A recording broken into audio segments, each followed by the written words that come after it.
Hey, what's shaking, family? Let me really quick talk about something that has started to become an issue, and uh, I don't know really a nice way to say it other than if you are camping, you need to learn camping etiquette. The quickest way for you to get booted out of a campground, the quickest way for you to really tick off your neighbors, the quickest way for you to make your camping experience very unpleasant is to forget that there is this thing called camping etiquette. And let me, in 5 minutes or less, explain to you what camping etiquette is. Camping etiquette is making sure that your camping experience is not ticking off or disturbing others. Bottom line, that is what camping etiquette is. So, there are some rules to camping etiquette you need to follow to make sure that your experience is not disturbing somebody else's. First and foremost, do not, under no circumstance, walk through somebody's occupied camping site. Let me say this one more time. Do not walk through an occupied campsite. That is the absolute quickest way to get embarrassed, your feelings hurt, and some more stuff. The people who have camped on that site paid for that site for an extended period of time. And that is at that point their personal space. I cannot say this enough. Don't get embarrassed. Do not walk through somebody's site if it is occupied. And it is very obvious that it's occupied. If you see somebody's tent, trailer, motorhome, if you see somebody's toilet paper sitting there on the site, it's occupied. Which brings me to my second point. People, control your kids.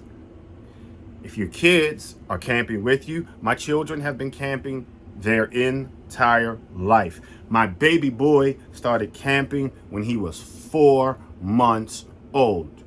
And from the time that they could walk, talk, and eat up all of my food, they were taught you do not, under any circumstance, do anything in this campground that is going to embarrass me or get yourself embarrassed.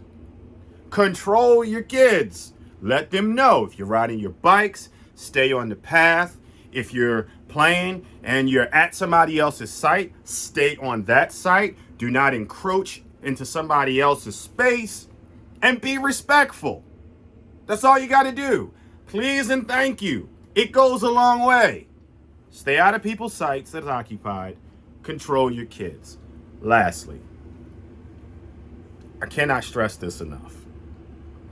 Quiet hours typically start sometime around 10 o'clock. During the summer, sometimes it's 11, but it's very rarely too much later than 11, no matter where you are.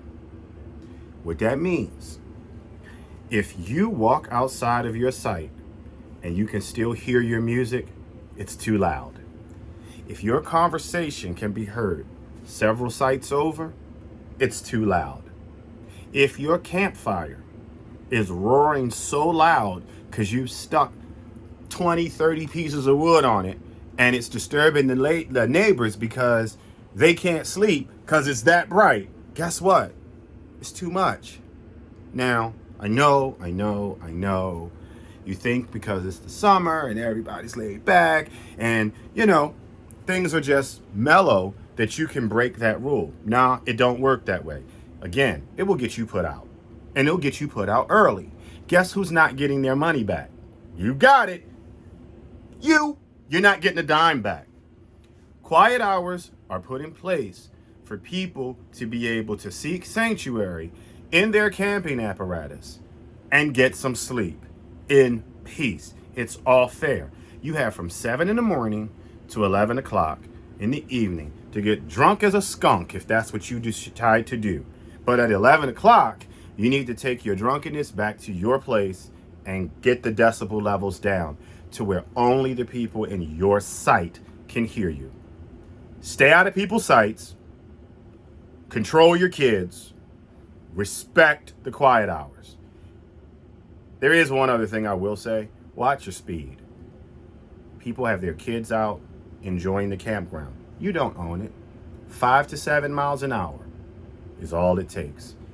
8-mile-an-hour hit on a kid can kill them because they're just that small. They can get trapped under your car. Anything can happen. Again, goes back to respect. Stay out of people's sights. Control your kids. Keep the levels down during quiet hours. And slow down and enjoy. I don't know what else to say. Somebody needed to hear this. Don't get embarrassed. And lastly, don't get evicted. It ain't worth it. Anyway, I just had to say this real quick because it's been a problem. We'll talk at you when we talk at you. Have a nice one there.